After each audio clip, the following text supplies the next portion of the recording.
तो मुझे ना काफ़ी वेस्ट ऑफ टाइम लगता है। तो आपका क्या पर्सपेक्टिव है इस चीज़ पे? बट यहाँ आके बहुत सारे ऐसे सब्जेक्ट्स थे जिनका कंप्यूटर साइंस से कोई वास्ता नहीं था। तो सर मुझे बहुत बार ऐसा लगता है कि हम क्यों ही पढ़ रहे हैं ये सब। उसमें से एक चीज़ है जो मैक्सिमम लोग बहुत कोशिश करते हैं कि वो करें, is dating. So sometimes it feels कि 6-6 7-7 घंटे क्लास में बैठना और वहाँ पे ऐसा लगता है जैसे हम अपना टाइम वेस्ट कर रहे हैं।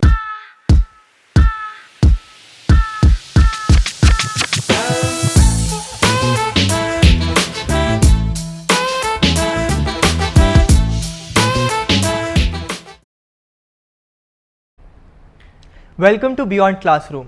आज का एपिसोड थोड़ा स्पेशल होने वाला है क्योंकि ऐसी बहुत बार होता है कि हमें कोई टीचर से, कोई फैकल्टी से कोई क्वेश्चन पूछना है पर हम पूछ नहीं पाते क्योंकि हमें जजमेंट का डर रहता है या फिर ऐसा लगता है कि फैकल्टी हमारे बारे में क्या सोचेंगे। बट आज हम लोग यही टॉपिक्स को उठाएंगे एंड डिस्कस करेंगे दोनों पर्सपेक्टिव से। स्टूडेंट के पर्सपेक्टिव से I will be representing, I am your host Dhruv Pandey, and faculty की ओर से we have the HOD of mechanical department as well as incubation centre के हेड और हमारे faculty coordinator for Shutterfly as well as Fair Falcons, mister Yogesh Kumar. Welcome to the podcast sir. Thank you. Good morning. Good morning sir.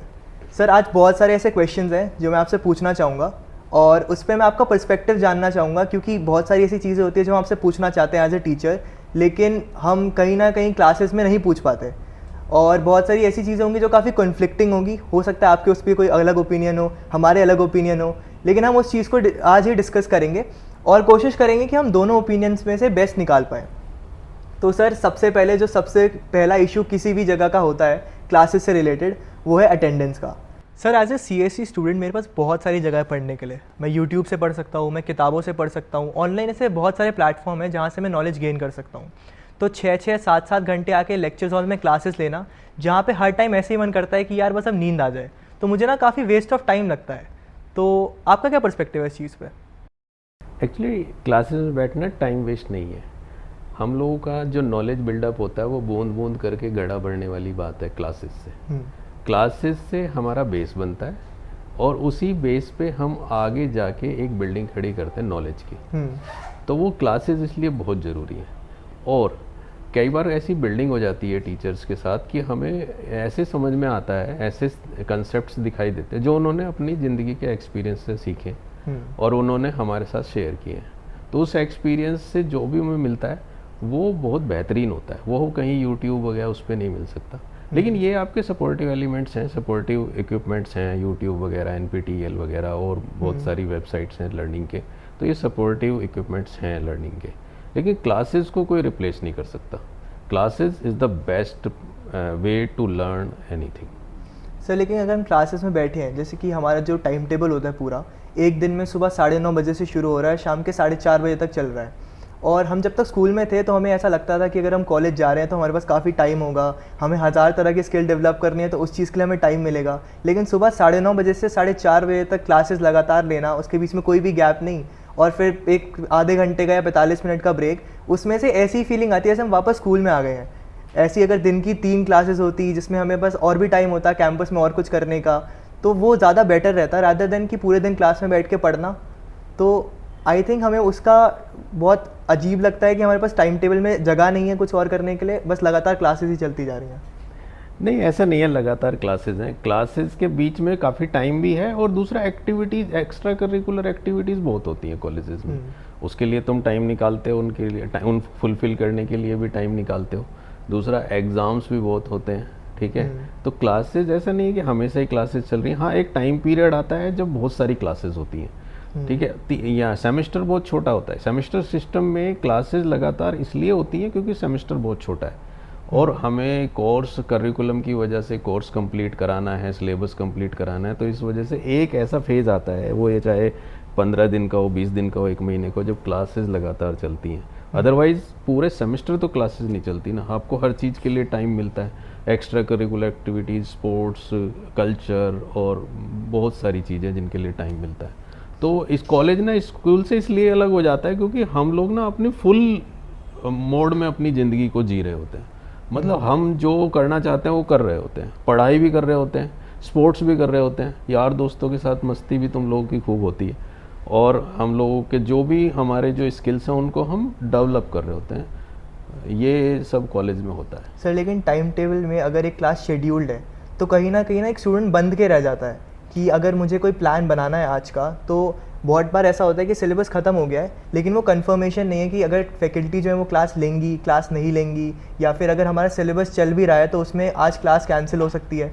तो अगर एक fix schedule हो कि दिन की 3 ही क्लासेज हैं, वो भी उनके बीच में भी काफ़ी टाइम का गैप है, तो हम अपना दिन उस हिसाब से प्लान कर सकते हैं, वरना हम सुबह 9:30 से 4:30 बजे तक कॉलेज में ही बंद के रह जाते हैं और हम कोई और काम के लिए बाहर नहीं जा सकते।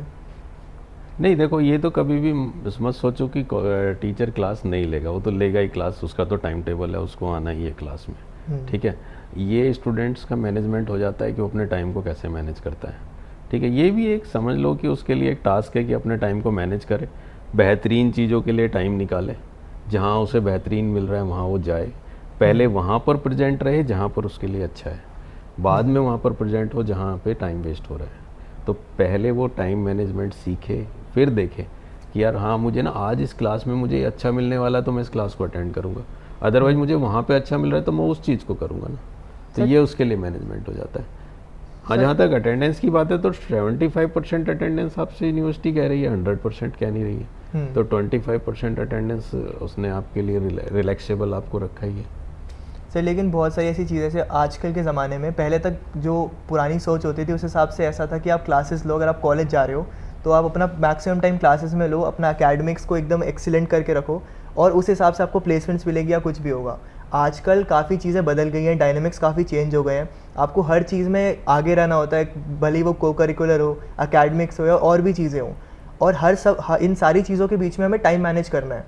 तो हम सारी चीज़ों को मैनेज करते हुए टाइम कैसे लेके चलें, क्योंकि सर 24 आवर्स ही हैं तो और उसमें यही तो कंपटीशन का ज़माना है ना, यही है मतलब असली कंपटीशन का ज़माना। तुम लोगों को अपनी परसेंटेज भी अप टू द मार्क रखनी है और तुम लोगों को अपनी स्किल्स भी डेवलप करनी है ताकि और लोगों से कॉम्पीट कर सको। जहाँ तुम मार्केट में जाने वाले हो ना, एक से एक धुरंधर बैठे हुए, तो तुम लोगों को कॉम्पीट करने के लिए अपनी हर स्किल्स को बिल्टअप करना है और अपने मार्क्स को भी बहुत ज़्यादा मतलब इन कंपटीशन में लाना है। ऐसा ना हो कि आप बिल्कुल ही लो एवरेज मार्क्स लेके आ रहे हैं, तो अबव एवरेज मार्क्स को अपने कंपटीशन में रहने के लिए करना ही पड़ेगा।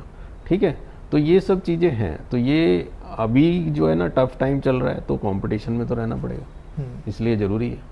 और सर मार्क्स के अलावा और भी जो चीज़ें होती हैं जो हमें प्लेसमेंट्स में या ट्रेनिंग इंटर्नशिप्स लेने में हेल्प करेंगी, उस सब चीज़ में आपको क्या लगता है कि जो बैलेंस होता है चीज़ों का वो कितना होता है? क्या हमारी एकेडमिक्स ज़्यादा मैटर करती हैं या फिर हम एकेडमिक्स के अलावा क्या कर रहे हैं वो?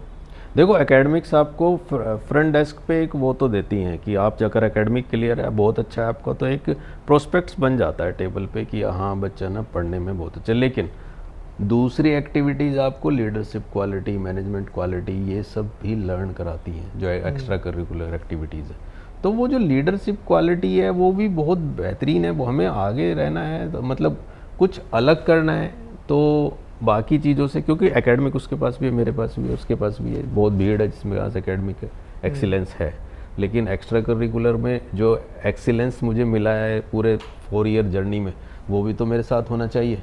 मैं कैसे दूसरों से अलग दिखूंगा, ठीक है ना, ताकि मेरा सिलेक्शन हो सके किसी एक ऐसी पोस्ट पे जहाँ पर मैं किसी टीम को लीड कर रहा हूँ, जहाँ पे मैं किसी प्रोजेक्ट को लीड कर रहा हूँ, जहाँ पे मैं किसी रिसर्च को लीड कर रहा हूँ, कुछ तो मैं लीड कर रहा हूँ। ठीक है, तो मुझे एक लीडरशिप क्वालिटी तो चाहिए, जो वो मैंने किया है 4 ईयर में कि मैंने एक एक्स्ट्रा करिकुलर एक्टिविटीज़ में किसी न किसी प्रोजेक्ट को लीड किया, किसी न किसी फंक्शन को लीड किया, किसी न किसी एक्टिविटी को मैंने लीड ही किया है। तो मैंने वो किया है पूरे उसमें, तो मैं I am comfortable with this. तो इसलिए बहुत ज़रूरी है ये चीज़ें। हाँ, एकेडमिक्स और एक्स्ट्रा करिकुलर एक्टिविटीज़ दोनों इक्वल है, दोनों ज़रूरी है। तो सर जैसे अभी हम करिकुलम की बात कर रहे थे, तो मैं कंप्यूटर साइंस इंजीनियरिंग में हूँ और जब मैं कॉलेज में नया नया आया था तो उस टाइम पे मुझे लगा था कि हम आते ही कोडिंग करेंगे, प्रोग्राम्स बनाएंगे और या फिर साइबर सिक्योरिटी, बहुत सारे डोमेन्स हैं उन्हें एक्सप्लोर करेंगे। पर आने के बाद बहुत सारे ऐसे सब्जेक्ट्स थे जिनका कंप्यूटर साइंस इंजीनियरिंग से कोई ज़्यादा मतलब था नहीं और हमें वो पढ़ने पड़े थे। तो ऐसा कभी कभी लगता है कि हम ये क्यों ही कर रहे हैं। तो आप क्या सोचते हैं इस बारे में? एक्चुअली ये बहुत सारे सवाल हुए हैं स्टूडेंट्स के। जब हम क्लास में जाते हैं और मैकेनिकल इंजीनियरिंग पढ़ा रहे होते हैं, तब भी कंप्यूटर इंजीनियरिंग का बच्चा ये पूछता है कि मैं इसको क्यों पढ़ रहा हूँ सर, मेरे क्यों काम आएगा। या वो इलेक्ट्रिकल इंजीनियरिंग में भी पूछता होगा श्वेता मैम से, या फिर वो केमिकल इंजीनियरिंग में भी पूछता होगा मनजोत मैम से। सबकी क्लासेस में वो ये सवाल पूछता होगा, मैं कंप्यूटर इंजीनियरिंग में एडमिशन लिया था और अब मैं क्यों पढ़ रहा हूँ। ठीक है, तो ये एक जनरल इंजीनियरिंग को पढ़ाने का एक तरीका है जिसमें सारे सब्जेक्ट्स का ओवरव्यू आपको देना है, सारी इंजीनियरिंग सब्जेक्ट्स का ओवरव्यू आपको देना है और इंजीनियरिंग से आपको रूबरू कराना है। अब इंजीनियरिंग से आपका रिलेशन बनेगा कैसे, जब हम शुरू से बेसिक्स से सारी इंजीनियरिंग सब्जेक्ट्स को आपको पढ़ाते हुए जाएंगे तो आपका फर्स्ट ईयर में एक प्रोस्पेक्ट्स बन जाता है इंजीनियरिंग के प्रति कि ये इंजीनियरिंग है, और फिर आपको एक आसान हो जाएगा आगे जब कोर सब्जेक्ट्स में जाओगे तो ये इंजीनियरिंग थी और ऐसे ऐसे हम लोगों को इस प्रोसेस में जाना था। ये एक प्रोसेस है जहाँ आपको पढ़ना है। प्रोसेस के अलावा जो आपको एक मेथड दिए गए हैं, मेथड तो आपको जब कोर में जाओगे तो आपको समझ में आ जाएंगे कि हमें कौन कौन से मेथड से गुजरना। जहाँ तक इंजीनियरिंग स्टूडेंट ये सोच के आता है कि जैसे मैं कंप्यूटर इंजीनियरिंग में आऊँगा तो मैं जाके सिर्फ कोडिंग करूँगा या साइबर हैकाथॉन में पार्ट लूँगा या कुछ ऐसे कुछ एक्टिविटीज़ में वो करूँ, उसमें आप करोगे, बिल्कुल करोगे, लेकिन आप पहले ये तो सीख लो कि what is the basics of this engineering. Computer engineering basics तो पहले क्लियर कर लो। और जो भी कोई भी स्टडी है ना, वो बेसिक्स पे एक बिल्डिंग बनती है, उसकी बेसिक्स पे खड़ी होती है, नॉलेज बेसिक्स पे खड़ी होती है। वैसे ही कंप्यूटर इंजीनियरिंग है, जब आपके बेसिक्स कंसेप्ट क्लियर होंगे ना, फिर आपको आगे जर्नी इतनी खूबसूरत लगेगी, आपको अपने आप मज़ा आएगा। अगर आपके बेसिक्स क्लियर है, अगर आपके बेसिक क्लियर नहीं है तो फिर आपको मज़ा नहीं आएगा, आप हमेशा कन्फ्यूज रहोगे। लेकिन आपके अगर बेसिक्स क्लियर है तो कंप्यूटर इंजीनियरिंग क्या, हर इंजीनियरिंग आपको बड़ी खूबसूरत लगेगी, और वो हर इंजीनियरिंग है ही खूबसूरत। इंजीनियरिंग मतलब आप इंजीनियरिंग को आप जीने लगो तो इससे बढ़िया सफ़र कोई नहीं हो सकता। तो जैसे अभी आपने बोला कि बेसिक इंजीनियरिंग हमें पता होनी चाहिए और कंप्यूटर साइंस के बेसिस अगर हम बना रहे हैं, तो सर बेसिक इंजीनियरिंग में अगर मैं कंप्यूटर साइंस कर रहा हूँ तो आप HOD हैं मैकेनिकल के, तो as a computer science engineer मुझे मैकेनिकल इंजीनियरिंग में, जैसे हम गए थे, हम वर्कशॉप में काम करते हैं, हम वेल्डिंग करते हैं या फिर ग्राइंडिंग कर रहे हैं, तो वो as a computer science engineer में वो मेरा क्या बेस बिल्ड कर रही है? एक्चुअली क्या है ना, जब आप मान लिया आपको नहीं पता आपको कौन सा डोमेन में जाना है, अभी तो हम आपको पढ़ा रहे हैं, स्टडी कर रहे हैं, आप इंजीनियरिंग स्टडी कर रहे हैं, और अभी हम ये नहीं डिसाइड कर रहे कि आपको कौन से फील्ड में जाना है, कौन से डोमेन में आपने जॉब करनी है, कौन से डिपार्टमेंट में आपने जॉब करनी है, कहाँ आपने जॉब करनी है, मुझे नहीं पता। अगर आप मैन्युफैक्चरिंग में जॉब करें, मान लो कंप्यूटर मैन्युफैक्चरिंग है, ठीक है, कंप्यूटर मैन्युफैक्चरिंग में कहीं पर कुछ मैन्युफैक्चर होता है तो जो मैन्युफैक्चरिंग के जो बेसिक्स नॉलेज है वो हम वर्कशॉप में मैन्युफैक्चरिंग प्रोसेस में बताने की कोशिश कर रहे हैं, ठीक है। या फिर इलेक्ट्रिकल इंजीनियरिंग में आपको बेसिक्स कनेक्शंस बताने की कोशिश कर रहे हैं, वो कर रहे हैं, ठीक है। तो वो सब जब आप ओवरऑल किसी प्रोजेक्ट में काम करोगे, जब आपको वो काम आने वाले हैं, ठीक है। हमेशा कोई भी स्टडी ऐसी नहीं होती जो आपको कभी वेस्ट हो। कुछ भी पढ़ा है आपने, वो आपको लाइफ में कभी ना कभी काम आएगी, तो ये भी है। दूसरा, जब हम मतलब आगे अगर मान लिया आप खुद से आप कुछ बनाते हो, मान लिया आपने ड्रोन बनाना है, खुद से कोई ड्रोन बनाना है, उस ड्रोन में आपने काम किया और खुद से आपको कोई वेल्डिंग करनी है, खुद से आपको कोई पार्ट ना एडजस्ट करना है, फिटिंग करनी है, तो बताओ आपको काम नहीं आएगा क्या? बिल्कुल आएगा, क्यों नहीं आएगा। लेकिन अभी थोड़ी ना कह सकते हैं कि आप क्या करने वाले हैं आगे। So as a computer science engineer student, अगर हम लोग आगे जाके कुछ और डोमेन में एंट्री करने वाले हैं, तो हमारा जो कंप्यूटर साइंस का बैकग्राउंड है, क्या वो अफेक्ट करता है हमारे किसी, जैसे अगर मुझे ऑटोमेशन में जाना है और ऑटोमेशन में हो सकता है मुझे रोबोटिक्स भी करनी पड़े और हो सकता है मुझे वेल्डिंग करनी पड़े या ऐसा कोई काम करना पड़े जिसमें मुझे एक्चुअल हार्डवेयर से डील करना है, तो how does that help me उसमें? एक्चुअली अब इंजीनियरिंग रह गई इंटरडिसिप्लिनरी इंजीनियरिंग है। अब इंजीनियरिंग का मतलब ये नहीं है कि मैं कंप्यूटर साइंस कर रहा हूँ तो मुझे बस कंप्यूटर साइंस से ही मतलब है, नहीं। क्योंकि आप ऑटोमोबाइल को देख लो तो ऑटोमोबाइल में मैकेनिकल से ज़्यादा अब इलेक्ट्रॉनिक्स और कंप्यूटर का यूज़ होने लगा है। तो इंटरडिसिप्लिनरी आपको जाना ही पड़ेगा। आप अगर कंप्यूटर इंजीनियर हैं तो आपको मैकेनिकल इंजीनियरिंग के बारे में भी जानना पड़ेगा, इलेक्ट्रॉनिक्स के बारे में भी जानना पड़ेगा आपको सब, जब भी आप किसी प्रैक्टिकल फॉर्म में किसी प्रोजेक्ट को फुलफिल कर पाएंगे। ये है, तो इंटरडिसिप्लिनरी हो ही रहा है, इंटरडिसिप्लिनरी सब कुछ, तो ये तो है। सर जैसे इंटरडिसिप्लिनरी अप्रोच है, तो उस चीज़ को लेके, जैसे लेट्स से मैं थर्ड ईयर में अगर आया और थर्ड ईयर में I want to pursue a interdisciplinary approach for a project, उसके लिए मुझे मैकेनिकल का कुछ काम है या इलेक्ट्रिकल का काम है, तो can I access those labs in the college उस चीज़ को पे काम करने के लिए?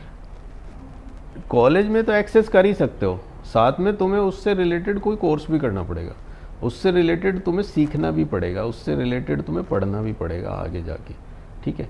तो ये सब चीज़ें तुम्हें करनी पड़ती। मान लिया मैं मैकेनिकल इंजीनियरिंग हूँ, मुझे कोई प्रोजेक्ट बनाना है, मान लिया कोई गाड़ी बनानी है और वो सेंसर्स पे काम करते हो, तो मुझे सेंसर्स के बारे में जानना पड़ेगा। ठीक है, सेंसर्स जबकि सारे सेंसर्स पढ़ने पड़ेंगे, सारे सर्किट्स पढ़ने पड़ेंगे, तो मुझे इंटरडिसिप्लिनरी डिपार्टमेंट में जाना ही पड़ेगा ना। तो ऐसा ही आपका मतलब ऐसा नहीं है आप तो अब उसमें आ गए हो, एक प्रोजेक्ट बनाना है तो आपको कंप्लीट करना है, आप उसमें घुस चुके हो। ठीक है, अब आपको आगे उसके लिए जितने भी रास्ते हैं सारे कवर करने ही पड़ेंगे, जितने भी वे हैं सारे आपको क्लियर करने ही पड़ेंगे, तभी जाके आप पहुंचोगे अपने फाइनल डेस्टिनेशन पर। सर करिकुलम के अलावा जैसे अभी हम बात कर रहे थे कि एक्स्ट्रा करिकुलर एक्टिविटीज़ बहुत सारी होती हैं। सर मैं पर्सनली भी काफ़ी एक्स्ट्रा करिकुलर एक्टिविटीज़ में इन्वॉल्व रहता हूँ और बहुत बार ऐसा होता है मेरी क्लासेस वगैरह भी छूट जाती है इस चक्कर में। सो सर मैं ये जानना चाह रहा था कि एक टीचर के पर्सपेक्टिव से अगर आप एक क्लास में पढ़ाते हो, जैसे आप एक क्लास में पढ़ा रहे हो और आपको एक बच्चे के बारे में स्पेसिफिकली पता है कि ये क्लासेस तो बहुत कम लेता है लेकिन ये बाकी चीज़ों में ज़्यादा रहता है, तो एज अ टीचर आपका उस चीज़ को लेके क्या पर्सपेक्टिव रहता है बच्चे को लेके? डू यू फील रिजेंटफुल कि हम क्लास नहीं ले रहे हैं आपकी बट हम बाकी चीज़ों में अपना टाइम दे रहे हैं, और do you feel supportive about it कि हाँ दोनों चीज़ें कर रहा है तो अच्छी बात है लेकिन क्लास में भी आना चाहिए? What do you feel about that? मैं हमेशा सपोर्टिव रहता हूँ, दोनों चीज़ें कर रहा है, और अगर वो क्लास कम कर रहा है लेकिन अपना कवर कर लेता है सब चीज़ें, और एक्स्ट्रा करिकुलर एक्टिविटीज़ में बहुत बेहतर कर, जिसमें उसका मन लग रहा है वो कर रहा है, लेकिन उसमें वो बेहतर कर रहा है, तो उससे ज़्यादा अच्छा है कि वो जो करे उस खराब करे, उससे बहुत बेहतर है वो। तो ठीक है, वो कुछ कर तो रहा है ना, एक्स्ट्रा करिकुलर एक्टिविटीज़ में बेटर कर रहा है या किसी और चीज़ में बेटर कर रहा है, तो बेटर कर रहा है ना, वो हमेशा सपोर्टिव है। ठीक है, तो हम ऐसा नहीं है कि हम उसे किसी उसमें ले रहे हैं, लेकिन वो इतना ज़रूर कर ले अपनी लाइफ में कि एवरेज स्टूडेंट्स के बराबर, उस जो एकेडमिक है उसमें एवरेज स्टूडेंट के बराबर हो जाए। ऐसा ना हो कि वो कर तो बहुत अच्छा रहा था लेकिन कहीं पे पीछे रह गया किसी एक फील्ड में, वो ना हो, बाकी भी एवरेज फॉर्म मोड में चलने चाहिए। सर हाइपोथेटिकली लेट्स एज्यूम कि एक कोई स्टूडेंट है, वो एक्स्ट्रा करिकुलर में काफ़ी इन्वॉल्व है और उसने असाइनमेंट्स टाइम पे सबमिट करी हैं और उसके मार्क्स भी डिसेंट आ रहे हैं, लेकिन बस वो क्लास अटेंड नहीं कर रहा है। लेट्स से उसकी पूरे सेमेस्टर में एक भी अटेंडेंस नहीं है आपकी क्लास में, लेकिन उसके मार्क्स अच्छे हैं, उसकी फाइल्स सब कुछ कंप्लीट है, सब टाइम पे आया हुआ है। तो sir how does that affect, क्योंकि at the end of the day हमारे IPU का जो फॉर्मेट है उसमें 60 मार्क्स हमें फाइनल एंड टर्म के पेपर से मिलते हैं और जो 40 मार्क्स है वो इंटरनल के हैं। So how does the internal marks depend on the impression that we have in front of the teachers कि हम उनकी कितनी क्लास ले रहे हैं, अदर देन फाइल्स और बाकी की जितनी भी हम प्रोजेक्ट्स बनाते हैं? जैसे माना अब जैसे तुमने क्वेश्चन पूछा है कि फाइल वगैरह ये सब चीज़ें, ये सब भी मैटर करेंगे, फाइल वगैरह भी। दूसरा जो हमें IP ने एक बाइफर्केशन दिया हुआ है कि 12 मार्क्स जो हैं वो आपके फर्स्ट यूनिट के होंगे, 12 आपके सेकंड यूनिट के होंगे, बाकी जो 8 मार्क्स बचे हैं 40 में से वो आपके ये असाइनमेंट्स वगैरह, प्रोजेक्ट्स वगैरह या फिर किसी और लाइव प्रोजेक्ट के लिए वो होंगे। ठीक है, तो ये सब चीज़ें उन्होंने बाइफर्केशन दिया हुआ है, उसमें कोई वो नहीं है। हाँ, जहाँ तक जैसे हम लोग ना कई बार क्या होता है कि अगर टीचर की वो क्लासेस पूरी कर रहा है, क्लासेस करता है, क्लासेस में एक्टिव भी है और सारे जवाब भी वो देता है, मतलब क्वेश्चंस के अगर उसके, और वो दिख रहा है कि बच्चे को ब्रिलियंट, टीचर को दिख रहा है कि ब्रिलियंट स्टूडेंट है, लेकिन वो किसी वजह से अगर यूनिट टेस्ट में नहीं आया, यूनिट टेस्ट में नहीं बैठ पाया, तो कई बार क्या होता है कि हम उसे असाइनमेंट्स देके फुलफिल कर सकते हैं, तो कि ब्रिलियंट स्टूडेंट दिख जाता है, वो है। बस टीचर को यही तो पहचानना है कि क्या स्टूडेंट कैसा है, कैसा मतलब उसका what is the performance of the student in class, ये हमें देखना है। तो सर ओवरऑल अटेंडेंस का जो हमारा क्राइटेरिया है और इसके अलावा जो टीचर्स फाइल्स असाइनमेंट लेते हैं वो इन्फ्लुएंस करता है हमारे इंटरनल मार्क्स को, या अटेंडेंस का क्राइटेरिया करता है? यूनिवर्सिटी ने 75% बोला है, 75% से नीचे तुम डिबार्ड हो जाओगे। बिल्कुल करता है, एग्जाम में नहीं बैठने दिया जाएगा, तो बिल्कुल करता है क्राइटेरिया। तो क्राइटेरिया फुलफिल करना पड़ेगा, we are commitment with the university. Sir college में पढ़ाई, को करिकुलर और इस सब के अलावा भी काफ़ी चीज़ें होती हैं, उसमें से एक चीज़ है जो मैक्सिमम लोग बहुत कोशिश करते हैं कि वो करें, is dating. Sir what do you think about dating, and आपका क्या पर्सपेक्टिव है टीचर के पर्सपेक्टिव से? जैसे अगर हम स्कूल में होते थे तो उस टाइम पे टीचर्स हमें जज करते थे या कुछ करते थे, तो व्हाट डू यू थिंक अब कॉलेज में आके फैकल्टी का उस पर क्या रिस्पॉन्स रहता है? हम उसे अवॉइड करते हैं। वैसे तो हमें पता नहीं होता कि किसके कौन, मतलब what is the relation between two ठीक है, वो हमें बिल्कुल नहीं पता होता, उसमें हम इंटरेस्ट भी नहीं लेते, और अगर हमें पता भी चल गया तो हमारे पास अवॉइड करने के अलावा कोई वो नहीं है, वो अपनी रिलेशन में रहें, हमें कोई दिक्कत नहीं है। इसमें मतलब इसमें कुछ बुरा नहीं है मेरे ख्याल से, मेरा पर्सनल प्रोस्पेक्टिव है, ठीक है, इसमें कोई बुरा नहीं है। जो कोएड कॉलेज है तो उसमें कोई वो नहीं है, लेकिन हम लोगों को उसमें क्यों घुसना है, मतलब क्यों जानना है कि what is the relation between two, ठीक है, they both are students for us, हमारे लिए दोनों बराबर है, कोई दिक्कत वो नहीं है, ठीक है। तो इसलिए ये तो मेरे लिए वो कुछ नहीं है, मतलब मैं तो इसमें कोई ध्यान ही नहीं देता। जब हम छोटे थे या फिर हम जब स्कूल में थे तो टीचर्स काफ़ी ऑब्जर्व करते थे इस चीज़ को, और कई बार ऐसा होता था कि टीचर्स के सामने ना हमारा इंप्रेशन ख़राब होता था उस चीज़ को लेके, कि अगर मान लो दो लोग डेट कर रहे हैं तो टीचर्स हमें एक अलग लुक देते थे, या फिर हमें क्लास में देख रहे हैं तो हमें बहुत बार ऐसे पॉइंट आउट कर रहे हैं कि हाँ तुम तो काफ़ी चीज़ों में हो, या ताने दे रहे हैं। तो कॉलेज लाइफ में भी क्या टीचर्स ऐसे कर सकते हैं? एक्चुअली ध्रुव, ये तुम्हारा बन गया होगा एक प्रोस्पेक्टिव, तुमने ऐसे टीचर मिले होंगे, वैसे टीचर ऐसे कोई ताने नहीं देता उस बारे में कुछ भी, और ना कभी उसे जब वो क्लास में जाता है ना उसे ध्यान ही नहीं रहता कि ये कभी साथ में कभी घूम रहे होंगे, या कभी साथ में कभी वो हुआ होगा, या मतलब ऐसी कोई नेगेटिव चीज़ें उसके दिमाग में नहीं होती हैं। उसका कंप्लीट फोकस होता है अपने करिकुलम, अपने सब सिलेबस के ऊपर, उसे पढ़ाने के ऊपर, और आपकी परफॉर्मेंस देखने पर उसका कंप्लीट फोकस होता है। वो कभी उसे याद ही नहीं होगा कि हाँ ये ऐसा हुआ, ऐसा, हाँ किसी की लाइट मोमेंट्स में उसने कुछ कह दिया होगा आपसे तो आपका प्रोस्पेक्ट्स बन गया ऐसा, ठीक है, वरना टीचर इन बातों पे ध्यान नहीं देते हैं, कोई भी, मुझे नहीं लगता कोई भी टीचर इन बातों पे ध्यान देता होगा। तो ओवरऑल ये अफेक्ट नहीं करता? नहीं करता, बिल्कुल नहीं, ओवरऑल नहीं, बिल्कुल भी अफेक्ट नहीं करता। सर इसके अलावा जैसे अगर हम कंसिडर करें कि आप अपनी लाइफ में, आपने भी अपने टाइम में, आप क्योंकि बहुत सपोर्टिव थे डेटिंग को लेके, तो आपने अपनी लाइफ में क्या कभी कॉलेज लाइफ में डेट किया है? नहीं, मैंने ये कब कहा कि मैं डेटिंग को लेके बहुत सपोर्टिव था? हाँ, लेकिन मैं भी अपने कॉलेज में था, ठीक है, तो एज ए कॉलेज स्टूडेंट तुम मेरी पर्सनल लाइफ के बारे में जानना चाहते हो तो अभी मैं नहीं बताना चाहता कुछ भी पर्सनल, ठीक है। तो मतलब अभी मैं कुछ पर्सनल नहीं बताना चाहूँगा इस प्लेटफॉर्म पे। हाँ, तेरी मेरी दोस्ती है तो मैं कुछ आगे बता सकता हूँ।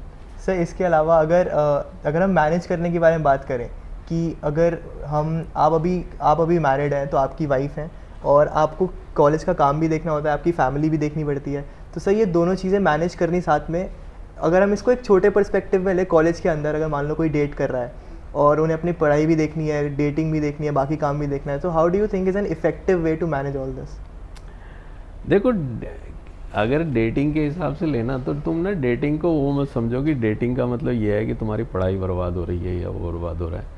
डेटिंग का मतलब ये भी हो सकता है कि आपको बहुत अंडरस्टैंडिंग पार्टनर मिला, हो सकता है कि तुम्हारी पढ़ाई और इम्प्रूव हो जाए, ठीक है, ये भी हो सकता है। तो इस वजह से भी तो ले सकते हो आप हमेशा यही क्यों सोचते हो कि अगर हम डेटिंग कर रहे हैं तो हमारी जो पढ़ाई है वो हमेशा बर्बाद हो जाएगी, हम लोग उस तरह चले जाएंगे और वो हो जाएगी। तुम उसमें अच्छा करो ना, उसमें बहुत अच्छा करो, ठीक है। जहाँ तक मेरा सवाल है, मेरी जो मतलब घर से मुझे सपोर्ट मिलता है, मेरी वाइफ, मेरी लव मैरिज है, ठीक है, तो वो मुझे सपोर्ट मिलता है, तो मेरी अंडरस्टैंडिंग बहुत अच्छी है, मैं कर पाता हूँ, ठीक है। हम लोगों की मुझे लगता है, जैसे ये तो तुम किसी से भी पूछोगे ना, उसे लगता है कि उसकी जो पार्टनर के साथ अंडरस्टैंडिंग वो सबसे बेहतर है, तो मुझे भी ऐसा ही लगता है। हालांकि मैं गलतफहमी को कभी दूर नहीं करना चाहता। ठीक है। सो सर, जो हमारा नेक्स्ट सेगमेंट है वो है स्टूडेंट क्वेरीज। हमने एक फॉर्म डाला था जिसमें हमने स्टूडेंट से उनसे रिस्पॉन्सेस पूछे थे जो वो आपसे पूछना चाहते हैं। तो सर उसके कुछ क्वेश्चंस हमने शॉर्टलिस्ट करे हैं, तो वो आप आंसर करिए।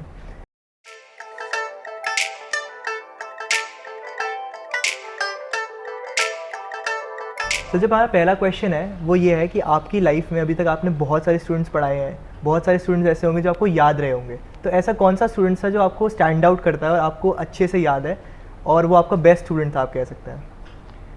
मेरा बेस्ट स्टूडेंट जो अभी तक रहा है वो है आकाश गुप्ता। आकाश गुप्ता वास्तव में मोस्ट इंटेलिजेंट स्टूडेंट था वो। और आकाश गुप्ता की मैं आपको अभी वो जो प्रेजेंट है, अभी वो गगन इसरो में साइंटिस्ट है और गगनयान में एज ए लीड काम कर रहा है। तो उस स्टूडेंट को जब हमने मतलब पढ़ाया, उसके बाद उसने आगे स्टडी की, आईईएस के लिए प्रिपरेशन किया और आईईएस उसने क्लियर किया। इंटरव्यू में वो क्लियर नहीं हो पाया, लेकिन उसने रिटन मेन और प्री दोनों बार क्लियर, कई बार क्लियर किए। और उसने विदाउट कोचिंग ये सब किया अपनी मेहनत से। मतलब इतना डेडिकेशन और इतनी ज़्यादा कंसिस्टेंसी थी उसकी स्टडी में बहुत ज़्यादा, वो उसने अचीव किया। फिर उसके बाद जो अचीवमेंट्स उसने और भी किए, बहुत सारे अचीवमेंट्स थे।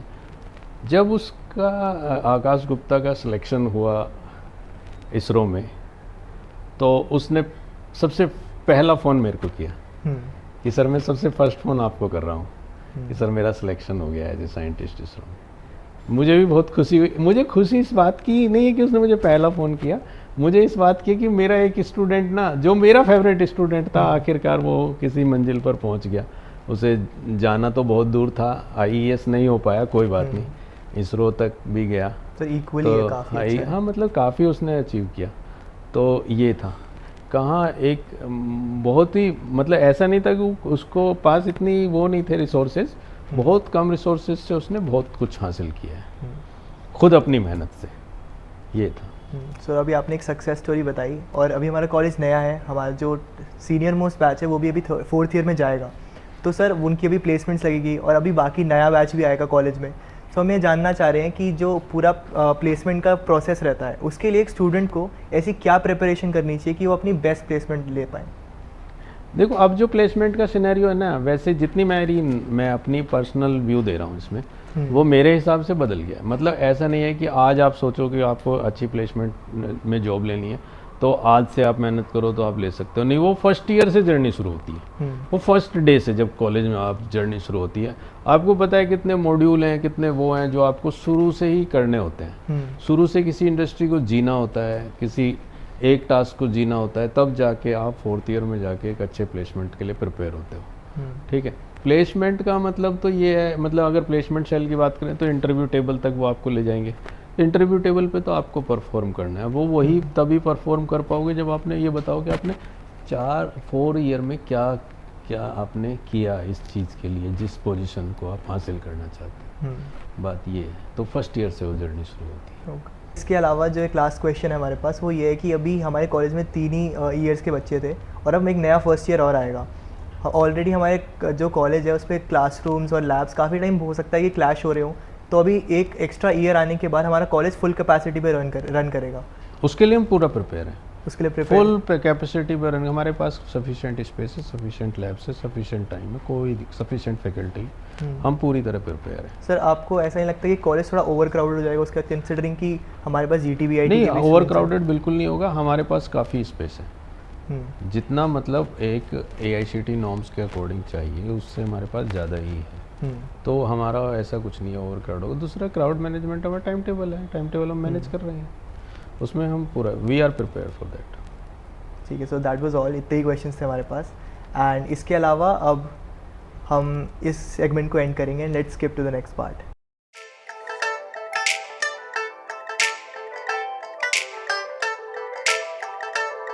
सो सर, हमारे जो पॉडकास्ट का नेक्स्ट सेगमेंट है उसमें हम आपको कुछ सेलिब्रिटीज़ की फ़ोटो दिखाएंगे एंड बेस्ड ऑन दैट आपको बताना है कि जो रिजेम्बलेंस सबसे ज़्यादा वो किस चीज़ से कर रहा है, हमारे कॉलेज की फैकल्टी मेम्बर्स हों या स्टाफ मेम्बर्स हों, तो उससे जो मैक्सिमम रिजेम्बलेंस हो आपको वो बताना है कि वो कौन सा नाम है।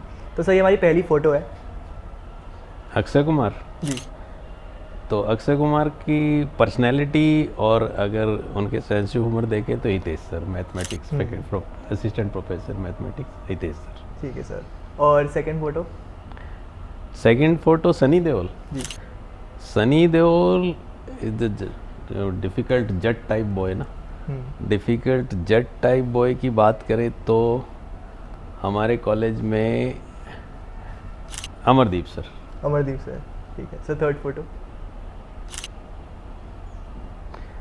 किरण खेर मैम। किरण खेर मैम भी एक्सप्लेनेटरी हैं बहुत ज़्यादा, मतलब मैंने अगर उन्हें देखा है तो जज उसमें ज़्यादा देखा है, तो जो उनका एक्सप्लेनेशन करने का जो मतलब प्रोसेस होता है या उनका जो वो होता है तरीका होता है, वो विभा मैम को मैच करता है। Sir next photo?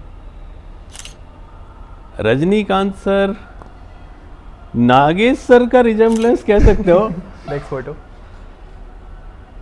Diljit Dosanjh. Diljit Dosanjh. Diljit Dosanjh तो यार सिंगर भी बहुत अच्छा है।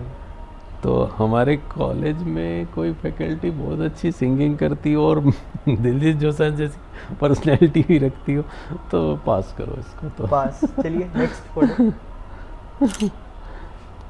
राजपाल यादव। राजपाल यादव। राजपाल यादव के लिए Kalucharan Udiya is the best. Next photo, Johnny liver.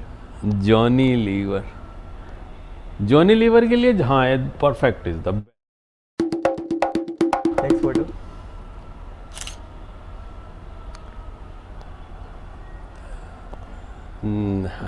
मैं इनको नाम मुझे याद नहीं आ रहा है। हाँ गुरप्रीत गुग्गी, हाँ तो ये भी कॉमेडियन है अच्छे, कपिल शर्मा के साथ भी बहुत काम किया है और मेरे भी फेवरेट रहे हैं कभी ये गुरमीत गुग्गी। तो अगर मैं इनको मैच कराने की बात कर रहा हूँ तो कि कॉलेज में किससे मैच करते हैं तो हमारे इलेक्ट्रॉनिक्स में एक इंद्रजीत सिंह, उनसे मैच। उनसे। नेक्स्ट फोटो,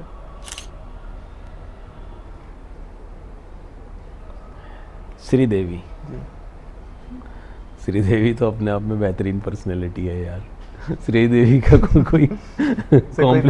कोई मैच हो सकता है कभी हमारे कॉलेज में तो मुझे नहीं लगता। अगर हो सकता है तो Manpreet ma'am.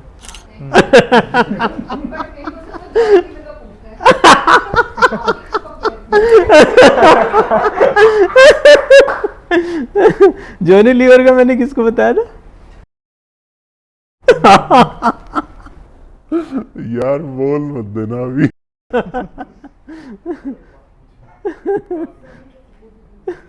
So next photo, the most iconic actor Shahrukh Khan.